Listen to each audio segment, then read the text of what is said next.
आज के 6 नवंबर 2020 के दिन की जो महत्वपूर्ण खबरें हैं, उन परीक्षा की दृष्टि से जो भी वनडे एग्जाम की दृष्टि से जो भी महत्वपूर्ण खबरें हैं, बातें हैं, चर्चाएं हुई हैं जो आज के दिवस में, उन सभी पर हम चर्चा करेंगे। और सबसे पहली जो खबर आई है वो आई है WhatsApp start payment service in India से जुड़ी हुई है।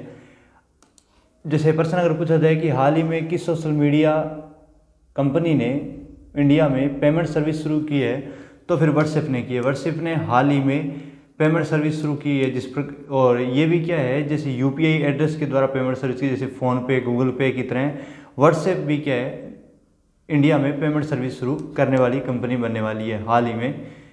नेक्स्ट देखिएगा, stubble burning panel was begin work, centre tells supreme court.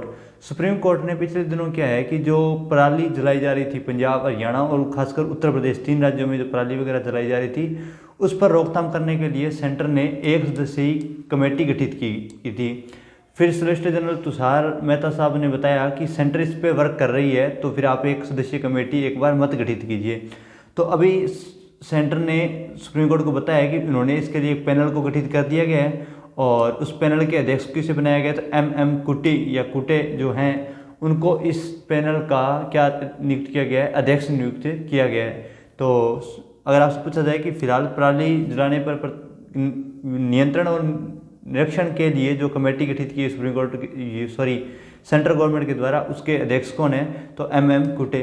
इससे पूर्व जो सुप्रीम कोर्ट ने जो कमेटी गठित की थी उसके जो अध्यक्ष थे वो थे मदन लोकूर। एक सदस्यीय कमेटी थी और उसके अध्यक्ष कौन थे, मदन लोकूर थे। बाद में इसे सस्पेंड किया गया इस कमेटी को, और अभी जो कमेटी सेंट्रल गवर्नमेंट ने जो बनाई है वो है MM कुटे के नेतृत्व में गठित की गई है। नेक्स्ट जो बात है वो है Amazon web service investment of, ये ध्यान रखिएगा, तेलंगाना राज्य में अमेजन जो वेब सर्विस है उसने एक बहुत बड़ा $2.77 बिलियन का बहुत बड़ा निवेश FDI के थ्रू किया है। कौन से राज्य में किया है, तो तेलंगाना में किया है। तो अगर आपसे पूछा जाए कि हाल ही में अमेजन ने किस राज्य में FDI के द्वारा निवेश किया है, तो तेलंगाना में बहुत बड़ा निवेश किया है। नेक्स्ट देखिएगा, तेलंगाना के जो वर्तमान में चीफ मिनिस्टर हैं वो कौन है, तो K चंद्रशेखर राव वर्तमान में मुख्यमंत्री हैं तेलंगाना के। और राजधानी तेलंगाना की कौन सी है, तो हैदराबाद। तेलंगाना की राजधानी का नाम क्या है, तो हैदराबाद है। नेक्स्ट देखिएगा, Nadal reach Paris master quarter. और पिछले दिनों ही कुछ दिन पहले ही नडाल ने अपनी 1000वीं जीत प्राप्त की थी इसी पेरिस मास्टर चैंपियनशिप जो चल रही है इसी के अंदर, और अब नडाल इसके क्वार्टर फाइनल में भी पहुंच गए हैं आज। नेक्स्ट देखिएगा, Nadal earns his 1000th win. Nadal अपनी 1000वीं जीत प्राप्त की उन्होंने पिछले दिनों ही इसी पेरिस जो चैंपियनशिप टूर्नामेंट है, ये जो पेरिस मास्टर जो चैंपियन टूर्नामेंट है इसी के अंदर नडाल ने अपनी 1000वीं जीत प्राप्त की थी। हमने पहले इसके बारे में चर्चा कर चुके हैं, तो नडाल फिलहाल चर्चा में है। नेक्स्ट देखिएगा, और जो आज नेशनल और इंटरनेशनल लेवल पर जितनी भी खबरें थी जो वनडे एग्जाम की दृष्टि से महत्वपूर्ण खबरें हैं, उन खबरें में तो मेनली इतनी खबरें हैं। अब जो एक नई अंतर्राष्ट्रीय समुदाय में चर्चा है वो है अमेरिकन इलेक्शन। वनडे एग्जाम की दृष्टि से तो बहुत ही महत्वपूर्ण टॉपिक है। जैसे पिछली बार जब डोनाल्ड ट्रंप विजेता हुए थे तो ग्राम सेवक एग्जाम में क्वेश्चन आया था डोनाल्ड ट्रंप किस पार्टी से थे, ठीक है ना। और भी क्या है कि बहुत ज़्यादा एग्जाम में इस पर जुड़े हुए क्वेश्चन आते रहते हैं, और पटवारी एग्जाम जो जनवरी में होने वाला है उसमें भी संभावनाएं व्यक्त कर रहे हैं कि इस इलेक्शन से कोई ना कोई पर्सन आपको वहाँ देखने को मिलेगा, ऐसी संभावनाएं हमारी है। तो ध्यान रखिएगा, अमेरिकन जो चुनाव है उस पर पूरे विश्व की नज़रें हैं, क्योंकि अमेरिका में कुछ भी बड़ा बदलाव होता है वो पूरे विश्व बिरादरी को प्रभावित करता है। इसलिए पूरे विश्व बिरादरी की नज़रें वर्तमान में किस पर है, तो अमेरिकन इलेक्शंस पर हैं। हम वैसे तो जो बाइडेन जो साहब हैं वो डेमोक्रेटिक पार्टी के उम्मीदवार हैं। कौन सी पार्टी के, तो डेमोक्रेटिक पार्टी के जो बाइडेन, डीजे, आप डीजे नाम से याद रख सकते हैं। वैसे डोनाल्ड ट्रंप भी डेमोक्रेटिक पार्टी, और कौन है, तो डोनाल्ड ट्रंप है। और जो बाइडेन है, डेमोक्रेटिक पार्टी जो बाइडेन है, ठीक है। और डोनाल्ड ट्रंप कौन सी पार्टी के हैं, तो रिपब्लिकन पार्टी के। ध्यान में डी मैच नहीं करवाना बस, डोनाल्ड ट्रंप डेमोक्रेटिक नहीं है, डी नहीं है बस। मोस्टली ये भी आपको समझ आएगा, क्योंकि मोस्टली पर्सन इसी बात पर आने की संभावना है वनडे एग्जाम में कि जो बाइडेन की पार्टी कौन सी है, उसकी पार्टी कौन सी है। जीतेगा कौन वो तो चलो 1-2 दिन में पता चल जाएगा, पर फिलहाल जो बाइडेन जीत की अगर है तो डोनाल्ड ट्रंप 45वें प्रेसिडेंट रहे थे अमेरिका के और रिपब्लिक पार्टी के से रहे थे। जो बाइडेन अगर विजेता हो जाते हैं तो 46 नंबर पर, कौन से नंबर के विजेता हो जाएंगे, 46 नंबर के प्रेसिडेंट बनेंगे अमेरिका के। और ये खुद पहले 47वें नंबर के वाइस प्रेसिडेंट रहे हुए ओबामा, बराक ओबामा साहब थे, उनके काल में ये 47 नंबर के वाइस प्रेसिडेंट रहे हुए हैं, ध्यान रखिएगा। और प्रेसिडेंट बनेंगे 46 नंबर के और वाइस प्रेसिडेंट रहे हुए 47 नंबर पे, ठीक है। 2009 से 2017 के वो बराक ओबामा के काल में रहे हुए, ठीक है। नेक्स्ट देखिएगा, जो अमेरिकन राष्ट्रपति है या अमेरिका की जो हिस्ट्री है उस पर चर्चा करें।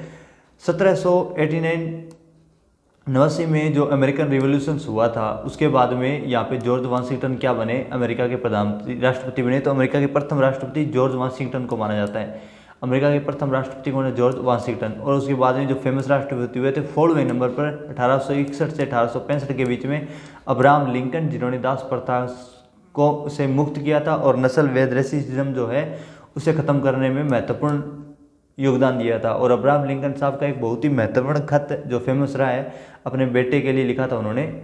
वो खत जो डिस्क्रिप्शन है उसमें हम इमेज उसकी लिंक वगैरह कुछ पोस्ट कर देंगे, आप वहाँ से उसे पढ़ पाएंगे। बहुत ही बेहतरीन शानदार पत्र था, एक पिता द्वारा अपने पुत्र के टीचर को लिखा हुआ या अध्यापक को लिखा हुआ एक बहुत ही शानदार पत्र था, ठीक है।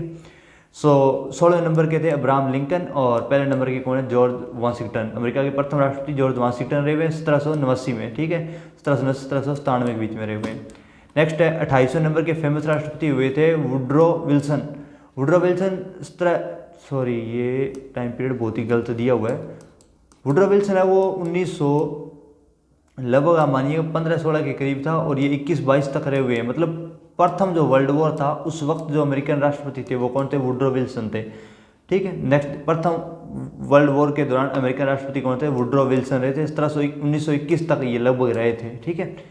और नेक्स्ट देखिएगा, ये 8 साल तक रहे थे, तो 8 साल 1913 से आप कह सकते हैं 1921 तक ये उमन कौन रहे थे, तो वुड्रो विल्सन साहब रहे थे,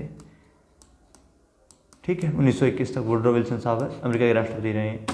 नेक्स्ट है 32 नंबर पे फ्रैंकलिन डी रूजवेल्ट साहब रहे 1933 से 1945 तक अमेरिका राष्ट्रपति। और ये सेकेंड वर्ल्ड वॉर के दौरान है। Franklin D Roosevelt second world war के दौरान थे। फर्स्ट वर्ल्ड वॉर के दौरान कौन थे, तो फिर वुड्रो विल्सन थे। और सेकेंड वर्ल्ड वॉर के दौरान रूजवेल्ट साहब थे।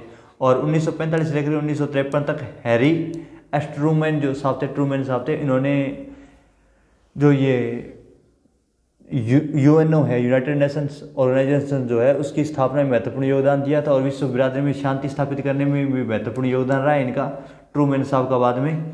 और उससे पहले फ्रैंकलिन डी रूजवेल्ट साहब हैं।